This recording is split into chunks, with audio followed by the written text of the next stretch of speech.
let's get into it. Some of you guys know me as Richie. Some of you guys know me as Anubix the Hacker. I go by Anubix the Hacker. I currently work for InfoShield, doing cybersecurity, with a strong background in nuclear regulations. Quick bio. Again, I'm Anubix the Hacker. I deal with OT, IT, also offensive security. Job 1 is with InfoShield. Job 2 is with Next Gen Red Team. Also, 2025 Hack Space Black Badge holder with Black Coin as well. When I'm not doing CTFs and stuff like that, I'm a co-organizer for the local DEF CON chapter in Knoxville, Tennessee.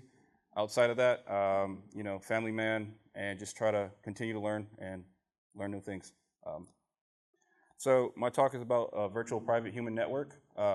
So let's just jump into it. What is a virtual private human network? So when I first started this whole journey, so to speak, it was back at Hack Space Con, the first one. There was no blueprint of how you network with people, right?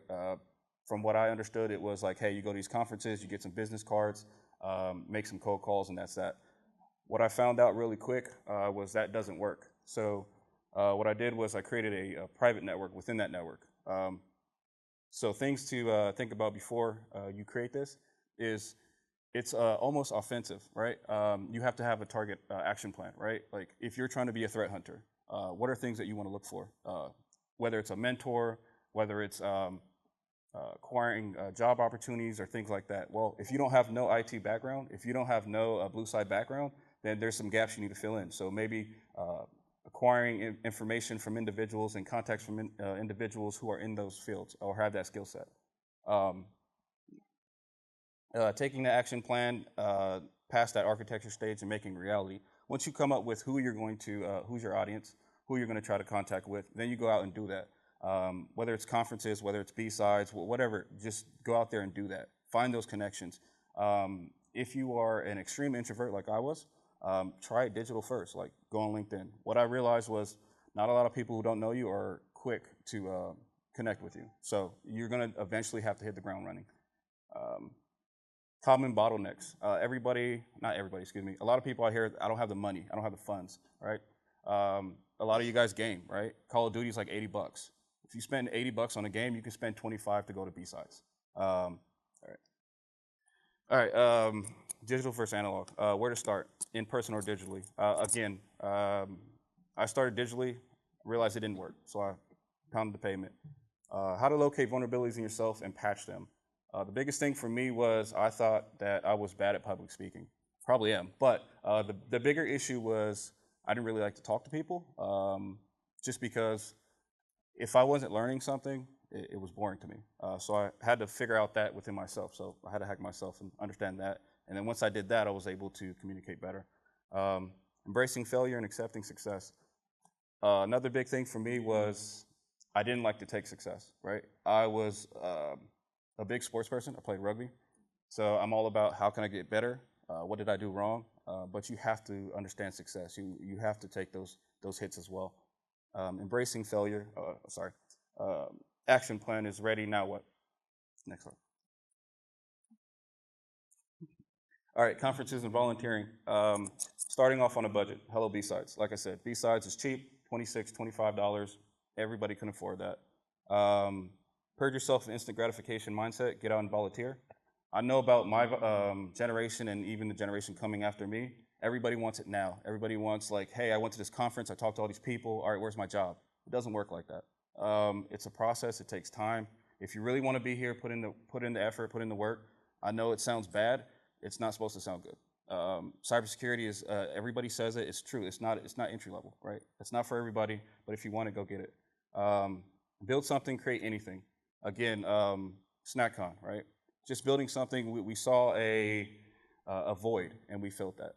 And in doing that, we see so much greatness that comes from that and has came from that and will come from that. DEF CON is not for everyone.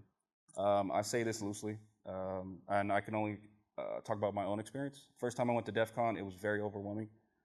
It's hot, it's August, it just sucked. But I met an individual who, just that one individual helped me get through it.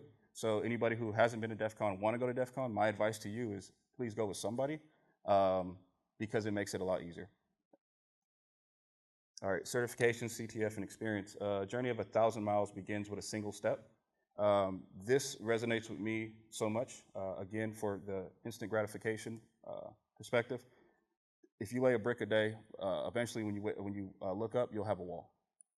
Understand those baby steps, understand just staying committed and continuing to do what needs to be done. That's how you're going to get to where you need to go. Applying a cycle learning mindset, continuous learning. Everything is changing every second of the day, every day. So just continuing to learn. Don't just get a certification and think, hey, I got the OSCP, I'm good. It doesn't work like that. You got to keep learning. You got to keep just growing and doing what you need to do and going out to these conferences and meeting people and expanding your network. There are 1,000,001 certs. Which one is for you? I'm not going to sit here and tell you what is a good cert for you. My approach of it was to gain the understanding of the certification. The certification means nothing to me. It's what skill set I can acquire from that certification and go from there. Make a habit of always having your laptop, power source, and up-to-date tooling. Always be ready. I specifically put this one in because my first time I was doing a CTF, I failed at that. I had a fresh install, no tooling, and didn't even have Kali. So I took a hit there. So I always put that in there. Stay ready. Always be ready. Curation of a hacker mindset. Embracing curiosity, persistence, and creative problem solving. So I have an ethos that I live by. This is more from the military side from my dad. I've had this since I was kindergarten, right? That ethos is adapt, overcome, and conquer, and then rinse and repeat. So it's all about like, hey, you take a concept, you break it down into manageable chunks, you get a full grasp on that, and then try to directly apply that to another correlation of something that you already have. How this mindset fuels your virtual private human network and growth. Plain and simple, people want to help people that want to help themselves. If you're looking for a mentor and your mentor say, hey, look, let's spin up this box. I know it's Saturday, it's 2 o'clock in the morning. Let's do it. Oh no, I can't do that. I get it, but in understanding that, understanding also who your mentor is, right? There's different types of mentors, and they're giving you time, so don't waste their time. Help yourself. All right, putting it all together, creating your virtual private human network, strategic networking, intentional connections, not just collecting business cards. Again, when I first started, there was no blueprint. I had to basically form my own and see what worked. And then after many iterations, I finally figured out that you have to engage with people. It's not just about, hey, can I get a job? What can you learn, right? Like, what can you learn? What can you build? And then finally, what can you give back? Because people are willing to give you their time. Do something for someone else, like pay it forward. Active participation, engaging in discussions, sharing insights, and offering help. Nurturing relationships, the long game of building trust and mutual respect. Again, throw away instant gratification. Think about, if this person's going to help me, how can I help in the long run with somebody else? And what I will say is what helped me the best was actually mentoring other people, even early on. So go out and mentor somebody. Leveraging your virtual private human network, career advancement, referrals, mentorships, and new opportunities. So now that you have this architecture, you have your action plan, and you've met these individuals, how do you leverage that? So this is how you will leverage it, through different career advancements, also problem solving. I can't tell you how many times there was an issue when I first started, and even now, I see something that's unknown to me, or first time I've seen it, and I reach out to somebody in my network, and they're like, don't give me the answer, but walk me through it. And I think that's really important. A lot of people don't talk about that. Is nobody knows everything, so utilizing your network is a big part of it as well. Early warnings, gaining insights and emerging threats and vulnerabilities. This is kind of piggybacks off that. Individuals who are really in the thick of things, they're going to have insights that you don't have. So it actually gives you a foothold, especially if you're new into this, because now these other people see that, hey, how did this individual acquire this information? So it shows that you're actually trying to learn new things. Community support, safety net for personal and professional growth. Again, this is a place where you can continue to learn, continue to be yourself, and not feel bogged down. Cycle of growth mindset, continuous learning, adaptation as core principles.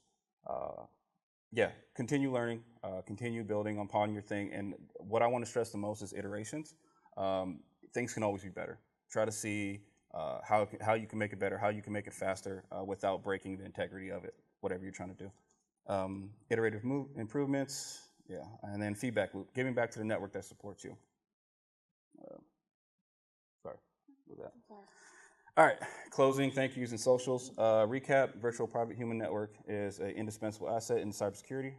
And then call to action. Again, start building that and nurturing your virtual private human network today. And then just, like I said, go start meeting people, man. Go start mentoring people. And, you know, if you want to do a talk, go do a talk. I mean, you can kill it, or it can be shit, whatever. You know, but have the audacity to go out there and do that.